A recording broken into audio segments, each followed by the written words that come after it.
By every admission, the federal government routinely loses billions of our tax dollars to waste, fraud, and abuse. But until now, it seems, there's never really been a serious push for a sea change.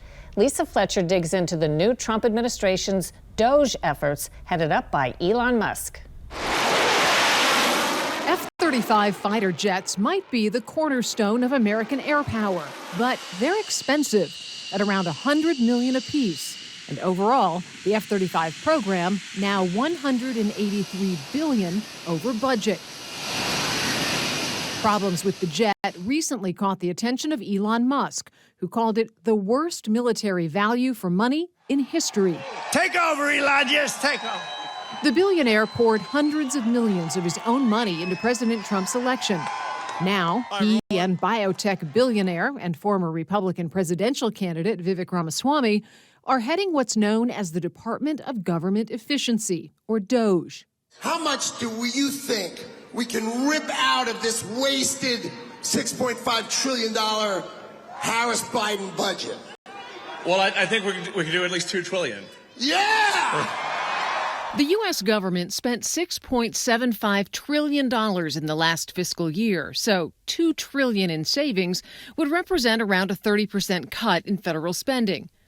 Doge won't be an official government department like Justice or Treasury. Its small staff will look for savings and efficiencies and then recommend spending cuts and policy changes to the White House and Congress. As we've reported before, government waste is everywhere, whether it's $6 million to boost Egyptian tourism, $477,000 for the forced feminization of male macaques, or $10,000 for an Air Force toilet. To get a sense of how much could be saved, we talked with John Hart, CEO of Open the Books, a nonprofit that focuses on tracking government spending and identifying waste. Elon Musk is claiming they can cut $2 trillion. Is that even possible? And if it's possible, where does it come from? Yeah, it absolutely is possible. And again, it comes from those sections of duplication. It comes from Pentagon waste. It comes from improper payments in Medicare. And that's where you start to get the big $300, $400, $500 billion of waste. Those improper payments to Medicare cost taxpayers $100 billion in 2023. In terms of Pentagon waste, it's hard to know how much could be saved because the DoD doesn't know how it spends the money it gets. The Pentagon has failed its own audit for the past 7 years. So in other words, members of Congress on the Hill don't even know how much waste there is. That's a massive area of savings. You could squeeze out or redirect probably $100 billion of just Pentagon fraud. $100 billion? $100 billion. There's an incredible amount of waste, mind-numbing amount of waste in the Pentagon. I am a drag queen myself. Another potential area for Doge to find savings, the many DEI or diversity, equity, and inclusion initiatives across the government, like Harpy Daniels, a Navy digital ambassador.